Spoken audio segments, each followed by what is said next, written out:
O professor falou, né, da questão de Cuba enfim, o presidente Lula ontem falou que o presidente Donald Trump não vai invadir Cuba, né?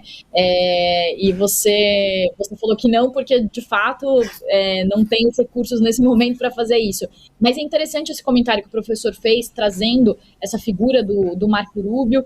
Como você acha, Lori, que o Brasil se insere também nessa lógica dessa visão que o Marco Rubio tem, e se você acha que assim, o Brasil teve alguma influência, ou poderia ter alguma influência em relação a essas crises relacionadas a Cuba, a Venezuela, também houve ali um tensionamento muito grande entre o governo Trump e o governo do colombiano Gustavo Petro. Como que você enxerga também essa relação entre os países vizinhos nesse momento de relação do Brasil e Estados Unidos? Não tem os recursos políticos para fazer nenhuma outra aventura militar, né? Porque essa do Irã está custando muito caro politicamente para o Trump. É claro que recursos militares Estados Unidos têm de sobra para fazer o que quiserem na ilha de Cuba, mas não há ambiente político para novas campanhas militares. O que o Trump está tentando fazer é sair dessa enrascada em que ele se meteu no Estreito de Hormuz. Mas eu acho que é muito periférico o papel do Brasil com relação aos Estados Unidos frente a esses temas, seja qual for o tema internacional, né? Quando um presidente Trump se reúne, melhor dizendo, quando um presidente dos Estados Unidos se reúne com o presidente do Brasil, é para falar das questões bilaterais.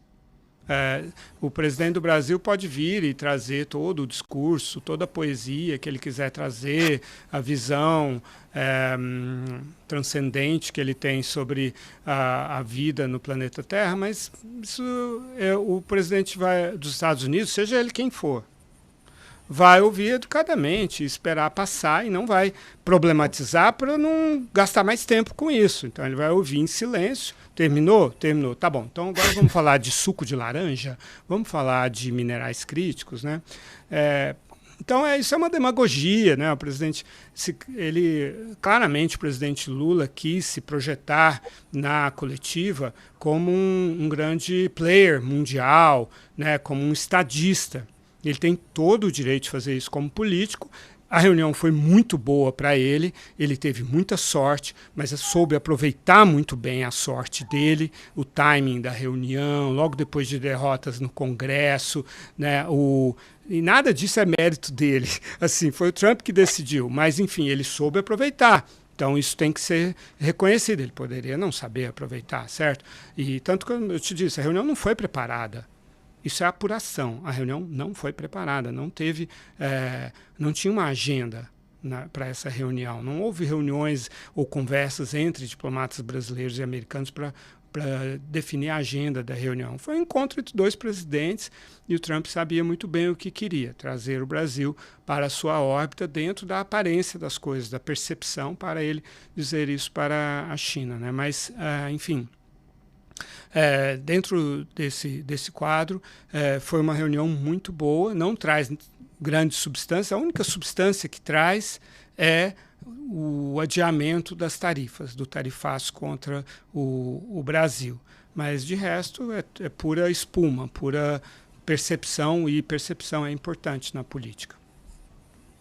Um bastidor também que mostra e corrobora com o que você está falando, Lori, né, e que o governo Lula quis esse timing dessa reunião, porque queria foto, né, até falei com um diplomata, ele falou assim, qualquer foto é boa, se a reunião for ruim, o presidente Lula ele vai sair ele vai puxar a corda do Brasil soberano que ajudou ele a aumentar sua popularidade no ano passado, ali no contexto das tarifas. Se a reunião for boa, ele vai sair como estadista. E aí, esse diplomata brasileiro, ele falou o seguinte, que normalmente a praxe é o país anfitrião anunciar a visita e depois o país convidado confirmar, e que a ordem se inverteu, né? As fontes do governo brasileiro foram vazando a reunião e o governo americano não confirmava a reunião. Isso gerou até um nervosismo na diplomacia brasileira, porque a Casa Branca não confirmava e a gente falava, não, mas então está confirmado, não está, e eles não conseguiam falar o cronograma, por exemplo, a embaixada em Washington falava, não, a gente não pode falar a agenda porque a Casa Branca não confirmou, então ficou esse constrangimento um pouco ali entre as partes. E aí, só para a gente finalizar essa parte das reuniões, acho que uma outra questão também que eu queria colocar, que tem a ver com geopolítica, com geoeconomia, que a gente gosta de falar bastante aqui no Fora da Ordem, que é a questão do PIX, né? Então, professor, o presidente Lula falou que eles não falaram de PIX, então a gente também não falou, não vamos falar, mas esse é um assunto que incomoda, né, o governo americano, porque, enfim, aqui nos Estados Unidos tudo se paga, né, tudo tem taxa, e é um sistema gratuito, né, um exemplo ali para o Brasil, mas tem também a questão do BRICS Pay, né, que seria ali uma tentativa de sistema de pagamento, que, enfim, seria um contraponto também ao sistema de pagamento em dólar. Como que o senhor vê também esse viés, talvez, de uma importância do ponto de vista financeiro, perdão, que tocou aqui uma coisa no meu computador, mas como que o senhor percebe, assim, também essa questão financeira, que o Brasil é muito avançado, né, e como que isso se insere nesse contexto geopolítico? Bom, o Brasil não é depositário de todas as desgraças do mundo, né? Eu vivi aí nos Estados Unidos de 97 a 2000 e né, tudo pago com cheque, né? Pagar a conta de luz, pagar a conta de água, tudo com cheque, e se eu não me engano, me corrija, né, continua bastante nisso. Então, até pela nossa hiperinflação, nos levou os nossos bancos a se tornarem, né, isso que é uma referência mundial e que levou a esse PIX. E, portanto, sim, somos uma referência positiva nesse caso, e tem aí aquele viés não só econômico, mas geoeconômico, geopolítico, de que a iniciativa dentro do BRICS de buscar uma alternativa ao dólar foi uma iniciativa do governo brasileiro, principalmente, de novo, volta a uma iniciativa do embaixador Celso Amorim como assessor especial da Presidência da República para assuntos internacionais. Então, junta na visão de Washington essa proposta brasileira de ter uma alternativa ao dólar, uma tecnologia brasileira que pode aí sim dar finalmente um instrumento tecnológico para que isso aconteça e seja muito mais rápido que o SWIFT, né, o sistema de transferências que passam fundamentalmente pelo sistema bancário americano.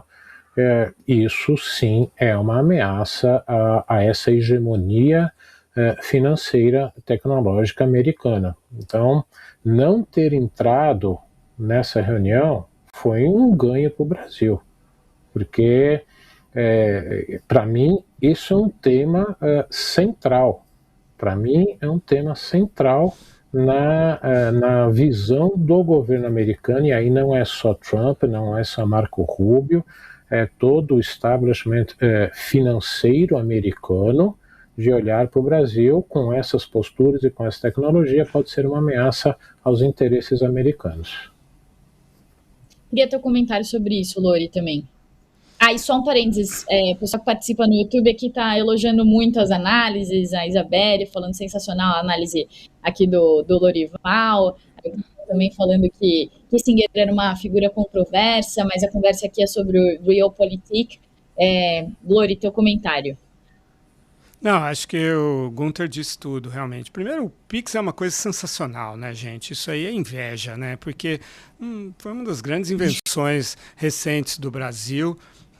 E o Lula foi muito feliz, né, com ele é muito brincalhão, né, falou, o Trump um dia ainda vai passar um Pix e tal, porque empresas americanas já estão usando Pix e tal no Brasil e tal, né, então a China veio com o WeChat, né, assim, quando o WeChat, que era uma ferramenta de mensagens equivalente ao WhatsApp, mas é muito mais que isso. Entre outras coisas, é um Pix também, né? O WeChat, você passa um dinheiro, você está no Brasil, quer mandar um dinheiro para alguém na China ou vice-versa, não passa por nenhum sistema de controle. Claro que no caso da China eles controlam tudo, né? Inclusive as mensagens do WeChat. Mas eu quero dizer assim, não passa por essa coisa da taxação, de nada disso e tal, né? E, pô, é uma anarquia boa, né? Assim, é uma democracia anárquica financeira, né? Então, acho que nós, como usuários, somos grandes fãs do Pix, né? Mas é claro, o Gunther tem toda toda a razão. É uma ameaça, porque se isso pega para todo mundo, o que será do Mastercard, do Visa, do American Express, né, de todo esse pessoal? Eu não sei se ainda existe o Diners Club, que eu quero citar todos para não parecer que eu estou citando uma só empresa. Enfim, todas as empresas americanas de transferência de recursos will be in trouble, vão ter problemas.